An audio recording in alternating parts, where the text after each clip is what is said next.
Hello and welcome to Bliss TV channel. Today we're going to be talking about the DW-6600 G-Shock. How this watch video came to be is originally I've been wearing this watch since 1994, and my mom and dad, we went to a store called Service Merchandise, and my mom thought it would be great if I got this watch. My dad's been wearing Casio watches since forever.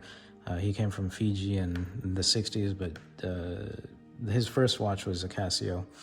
And when he went to go buy a new watch, I think we were buying a vacuum cleaner, to be honest, but when we were there, we ended up buying this watch, and it was only $85, which in today's money is a lot more, but it's still not the most expensive G-Shock. Most of the collectors will go for things like the Square Edition G-Shocks, and these are great. I finally ended up getting one, and then I went back to wearing G-Shock after 2020. That's when I wore my Apple Watch, but I'm not too crazy about Apple Watch. I tried to make this one look like a G-Shock. It's not there. Apple Watches have great software. G-Shocks have great hardware. I think if there was a collaboration, that would be it would be okay. I just hope that it doesn't affect the charge. The one thing I hate about the Apple Watch is having to charge it every single day. I do like the Tough Solar watches by G-Shock. Once you've got those an hour in the sun, you don't have to worry about them. This watch here was considered a bulky watch back in the day. Now it's not that big compared to other watches. Watches have grown in size. Even this Apple Watch is not the biggest now. They've got the Ultra. And anyways, how this video came to be is because I one day was just using my watch normally, and it developed a crack around here. Actually, I have it's something is called resin rot. It's something that happens to resin G-Shocks.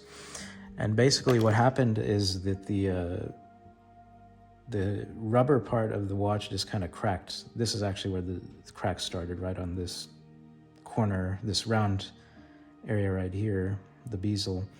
It just had a deep gash in it. I didn't think much of it. I was actually probably just gonna maybe fill it in and go back to. I didn't know what resin rot was, so the next day the whole thing just the whole thing just crumbled like this. And I've noticed that a lot of people, when that happens, after I've been researching it, they just get rid of their G-Shocks. The watch is still good, so I went ahead and I took the watch apart. Well, I took off the band. And as I was opening the internals, because I said, and I'm not the first one to report on this, but my battery has lasted pretty much 30 years. I've never replaced a battery on this once, not once. And here's the original battery. It's a Sony battery made in Japan. I tried to buy the same one. They no longer make it in Japan. But here's all the other parts. Once I opened the case back, I went ahead and changed the washer in the back, and a bunch of the shock resistance items, after so long, it's all rubber items, they can get dry rot and stuff, so I went ahead and replaced them all. So the watch is now good as new. You can no longer get the module case, the internal case with sort of the words on them and all that. That's original. People sell them online, but they're usually in really crummy condition. But anyways, when I was researching the parts for this, and by the way, if you've got a G-Shock and it's got resin rot, look how this one came out. It looks good as new. It just only cost me about 18 bucks. All this stuff right here, only $18. So you can repair that watch and it'll be good for not that much money. But as I was researching these items, I found out about the 40th anniversary of G-Shock, which is why I went ahead and ordered this watch. That is a remake of this watch right here. and we're going to be unboxing that right now. But first, we're going to be taking a look at this watch that my friend that just came from Japan, he ended up, so a lot of people that know me by this watch because I've been wearing it pretty much all the time for the last 3 decades almost. So him and I went to university together, and he was in Japan. I think he found some girl online and went to go finally meet her. And anyways, he bought this watch for me, and I just got it this weekend from him. He flew back, and I went to meet him. He said, I picked him up at the airport, and he said he got this for me. So I was pretty happy, touched by that. But when I took a look at the model number on the back here, this is called a DW-6600PC5, and we don't even have this in America yet. It's a watch that is not yet for sale in America. And at first, when I was researching it, I thought it was probably just a counterfeit watch or something. I didn't realize it was actually a real watch, because there's almost no information about it yet on Casio's official websites and stuff. It's got the traditional books here.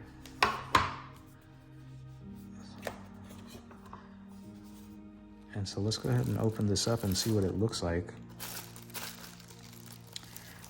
But as I was reading it, the 6600 PC5, it's part of the vintage product series from G-Shock. And basically, it's inspired by the colors of electronic devices from the 1970s and 1980s. And you can think of the Commodore 64 home computer. That's really kind of the inspiration for this watch. And it has a brown bezel and a light brown band. The LED button here is in red, and it has a green tinted LCD display. It's actually kind of funny that I just got this, because I just got this watch yesterday, last night. It was delivered to me. I ordered this from the G-Shock website, and that's the 40th anniversary DW-6600. So as you can see here, both of these watches are pretty cool to look at. I mean, DWs are not the most expensive G-Shocks around, and that's, most people that buy them just kind of throw them around and stuff. I don't know. This was a cool watch in my opinion. I mean, we can't confirm it, but when you look at the recruiting images of the Navy SEALs, and I had an elementary school teacher, he's a Navy SEAL, and one of the things he pointed out is he said he liked my watch. And that's because the Navy SEALs, I think most certainly they use this watch pretty heavily. Nobody can confirm it because it's all secret, but based off what information is available publicly, the recruitment, and just testimony from people who return to civilian life after being an active SEAL, they said that they use these watches. So it's a pretty cool thing to know that this watch saw military duty, and not just military duty, but the toughest military duty. And it's, in my opinion, a really great feature. If you Google military G-Shock or military watch, it's one of the first watches that will show in the pictures. So anyways, we're going to take a look at the 40th anniversary DW, and let's see how we wrap it up here. So it's got the same kind of looks like it's got the same manual here, warranty information. And this is the watch that I actually bought. This is the one that I've always worn, and this one was given to me. But I went ahead and bought this one, kind of excited, because I thought Well, I was paying attention to the Europe release, and it sold out within like 2 hours. So, and it's not an expensive watch, so I figured I might as well just get it. This thing is, I thought it was a metal. This is actually a, let's see here. It's actually just a cardboard, kind of like what you would get from like your McDonald's or Burger King meal, I guess. So instantly I can feel the bioresin, very soft. And that's pretty beautiful looking. It compares pretty nicely to the original. And here we have the three, in my opinion, the three most epic G-Shocks. Really cool displays. This is beautiful. I thought, honestly, when I looked up the pictures before I was just kind of researching this watch, I thought the green display and the white, I thought this was a lighter color, and I didn't think it would be that good, but it's beautiful. It's a keeper, and this is an authentic G. It's just not released in America. This actually might be the very first one in the US. It is a JF edition, which means it's a, so whenever you're buying a G-Shock, like this is a GWG 1001A3ER. The ER means English-speaking region, and the JF means it's Japanese domestic market. And so the only thing that's different is usually it's Japanese, you know, you've got Japanese manuals and stuff, but they do retail for a little bit more. Back in the day, people really thought highly of the Japanese, and still they do think highly of Japanese quality, but now with it's all one company and they've got quality control all over. So if you have a G-Shock that's made in Thailand, like this one says Thailand right here, I notice, and this one says Thailand too because it's a newer bezel, but the original one says Japan. And this one originally was made in, was assembled in Korea. So, and it's lasted 30 years, so there's nothing to complain about with all that stuff. But you can look at the comparison here. I'm just looking at it myself, and I'm noticing that the display, the counter, I don't know if that's some kind of an Easter egg, but the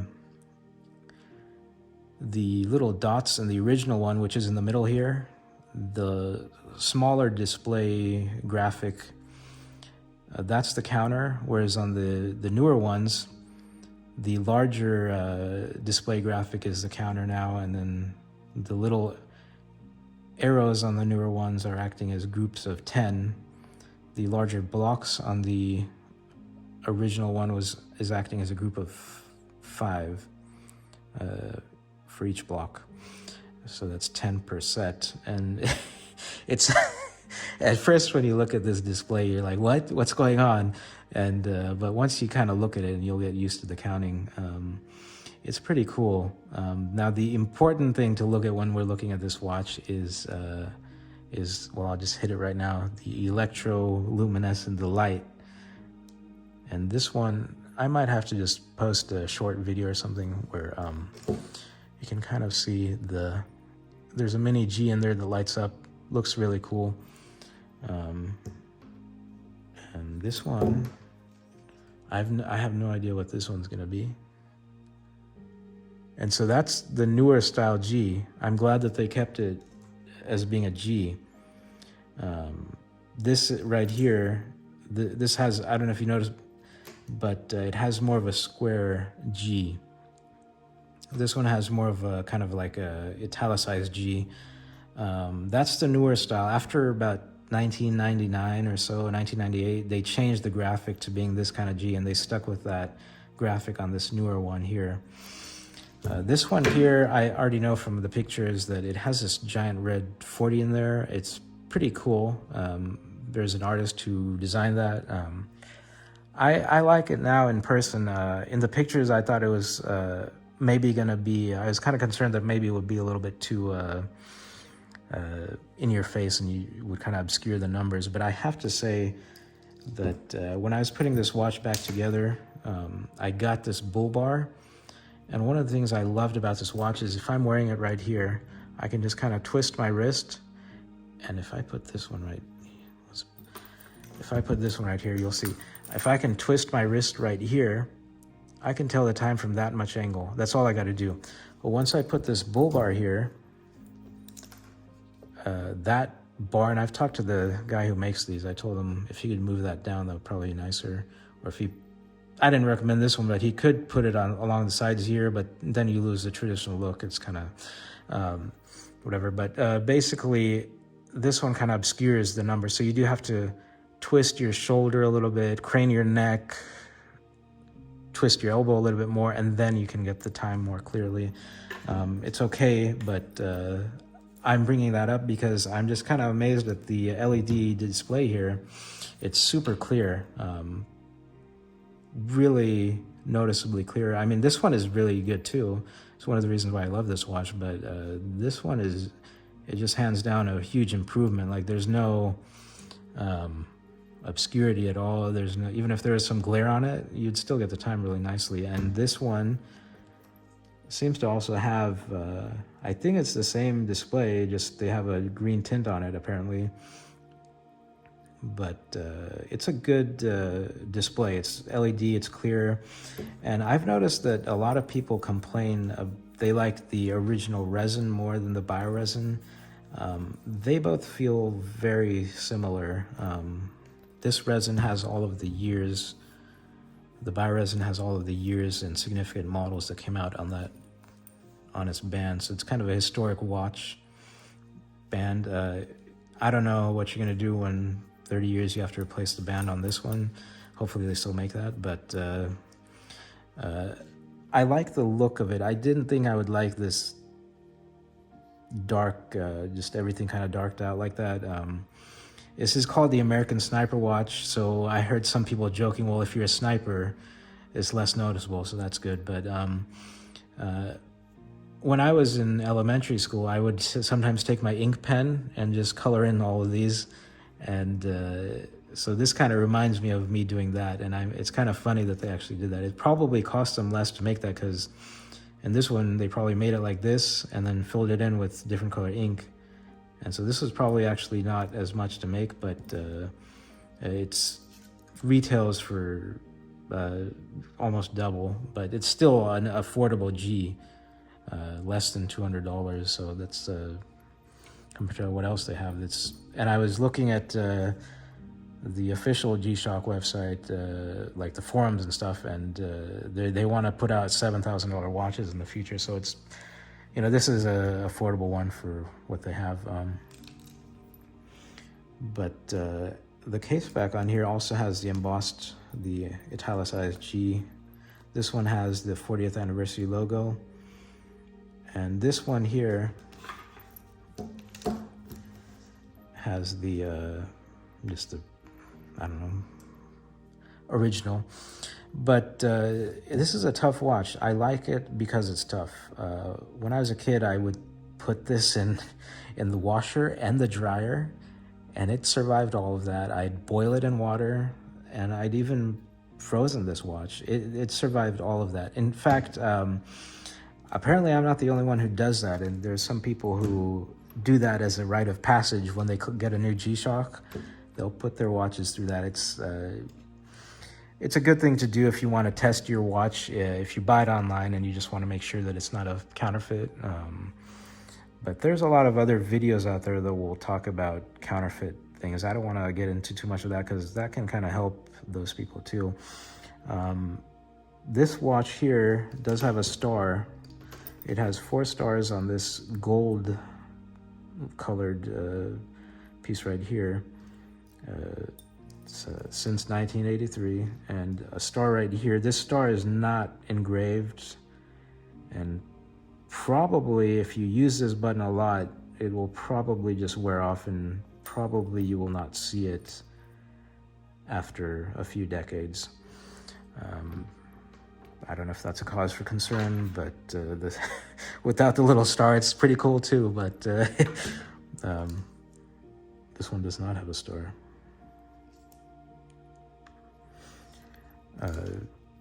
But ultimately, they did a really nice job. I should probably point out that I'm not sponsored by Casio. I'm just an enthusiast. And when I saw this watch come back and sell out in Europe within about 2 hours, I don't know why I get updates for the European Casio. I don't know how that happened, but they update me for some reason. It's kind of annoying because when they send out the updates, I can't actually buy it. So I'm just getting random updates, but I just would go to their website and see, oh yeah, it's available for this much. And then pretty soon it was sold out. This watch is not even for sale yet here in America or anywhere else in the world. It's probably, in my opinion, I mean, I don't know. I've Googled it. I've tried to look it up on YouTube, and there's not another video on this watch again. So here it is in the flesh. I think it's a big deal because, you know, it is an authentic G-Shock. You know, my first opinion was, you know, is this just because I've been to some countries where they have huge, like, arsenals of fake G-Shocks and fake, you know, Patek Philippe's and all kinds of other watches that it's counterfeit and it looks really authentic. But this is an authentic G-Shock. I had to use Translate a lot on the websites from Japan. And I think this watch is a really well done watch. When I was looking at the pictures before I unboxed it, I thought, you know, it's probably gonna be something that I'm not, you know, wear typically, because I usually wear darker colored watches. You know, but this watch in the flesh, it looks amazing, and it's something that I will definitely be wearing. I really admire it a lot.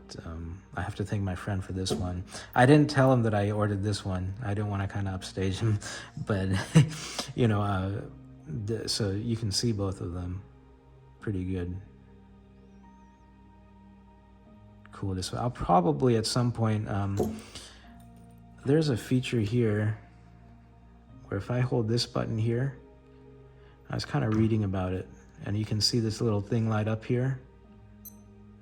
This one makes a beep. This one didn't beep. Oh, that's my alarm.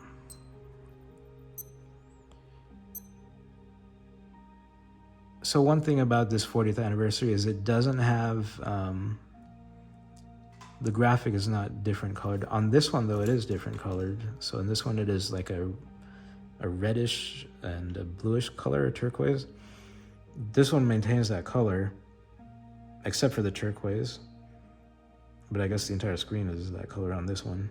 But this one does not have that different color, so it's kind of got a kind of a sterile look going on to it. And this thing right here, I was reading about this watch. A lot of people are disappointed because this one does not have that feature. You can see I've, what will happen here is if I push this button,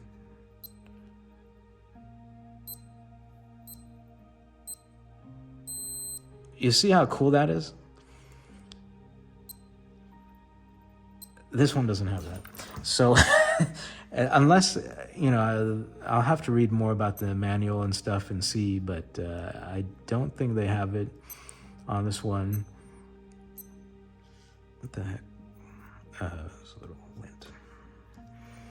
But, and the button, so the zeros are kind of squished on both the left. I think that's kind of cool that they maintain that. I mean, they could have changed it, but that's fine. So this button doesn't do anything when you hold it in. And what that icon basically means that I'm just turning off on this watch, it's on the hour. If you set the hourly chime, it will flash the lights. And one thing I noticed on this watch, when you turn on the lights, you can see the LED light right there. So this watch does do that chime, but all of them do that chime. But when you turn on this watch, you do not see the LED bulbs on the sides. So it's kind of like a uniform display. I think it's pretty, I mean, this is what made this watch famous. And if you're really looking at this watch, you'll notice that it kind of looks crooked right here. That's just because I put a display protector, a screen protector on here, and the bottom edge is kind of obscure of the protector. I don't want to take off the protector and try to put it back on. I just left it like that, but the screen is fine. It's just at some point when I change the protector, I'll have to make sure I don't screw that up again. But yeah, in retrospect, about that bull bar, if you're debating about putting a bull bar on your G-Shock, be mindful of how you use the watch, how you view it, because the viewing angle is impacted by this lower bar here. And a lot of people hate the bull bars. I got my mom a G-Shock for Mother's Day, and I asked her if she would like a bull bar, and she said no. But I like the bull bars. I've got it on my Mudmaster, and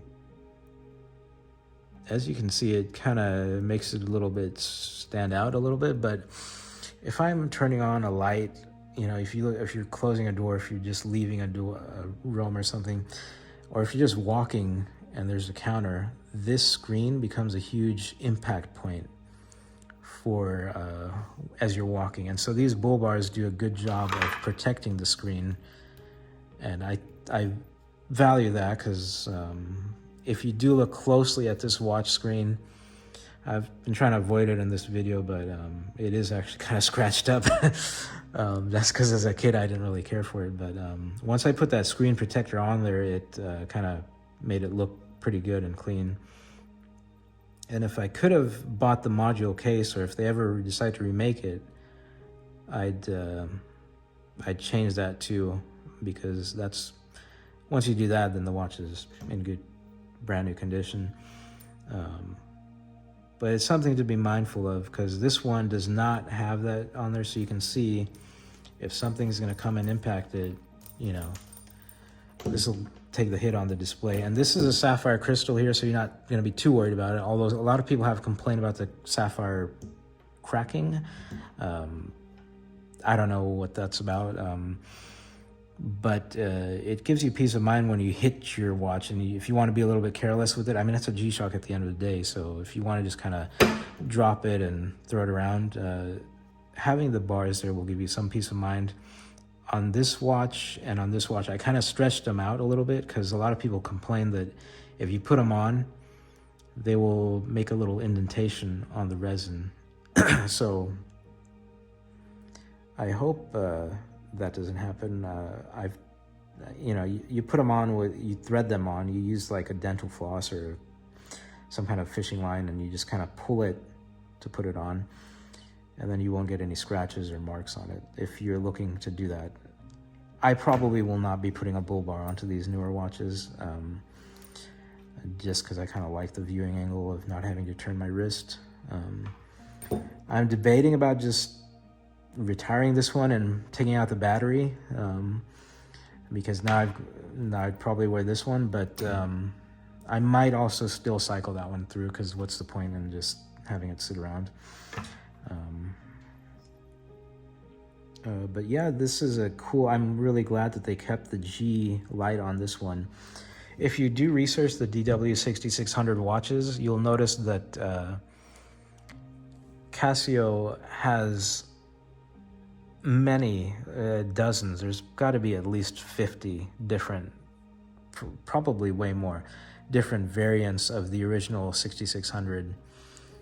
You had one for like NWO, F1 had their own, Renault Racing had their own, different musician groups, and like even some movies, they had their own special edition. And what they would, like Foxfire had their own, the Nissan GTR, the Skyline, all those had their own little, what they would do is they would change the logo up here and over here, and they would change the little light. That's what this watch was famous for, was that background G-Shock light. And they would change that light to kind of reflect the emblem of whatever, group or object they were advertising. But the only issue that I've noticed with that is that after a long time, it's hard for you to replace the limited edition bands and stuff, like where you're gonna find a Foxfire, you know, or a neon green band for this. You know, you'll probably find it somewhere, but it becomes harder. And so it's a really cool watch from the 90s that they've just continued to modify, and they call it the American Sniper watch because it was used by the military, and a military movie typically uses this watch. And in my opinion, one of the finest watches by G-Shock. There's probably a group of people that love this watch. Most G-Shock enthusiasts do not even talk about these watches. Typically, if you look at their collections, they've got a bunch of squares and Casio Oaks or Mr. G, the MRG, and Mudmasters or Frogmans and Rangemans and stuff like that. So these guys get left out a lot of times from collections, but I'm pretty enthusiastic about them. I think they're a pretty good watch, and I hope you've enjoyed this video. You get a good look of probably these three watches together for the first time in private hands. I'm sure there's somebody in Japan that probably has them all as well. I don't know. But it's not on YouTube, so here you guys go. Well, thank you, and if you like this video, please comment, like, and subscribe. Let me know if you'd like to see more detailed video. I will probably be posting some more videos taking a better look at the lights on these ones, and probably maybe, I don't know if I'll add it to this video, because I was thinking about at some point adding and making a collage of all the different 6600 variants there. I mean, if you look online for you know, any search engine and you look at the pictures of these watches, you'll see many limited editions, special editions, and it's all, they change the colors and stuff like that. It's pretty cool. This is the original, and this variant of the watch did have a few different backlights. One light was just a uniform blue light, which is what I originally thought was what this was. I didn't think they would put a G on here. That was a nice little Easter egg on this one. But one of the variants just didn't have anything there. It was just a blue light in the back. And then there was this one, and then this one, the sort of embossed G, which they brought back. And this light stays on longer, so that's pretty cool. I think there's a way to adjust that. Somebody made a video a long time ago about how you can go into the settings and kind of mess around with it. There's like some weird menu behind all these, but it's a beautiful watch. I highly recommend it.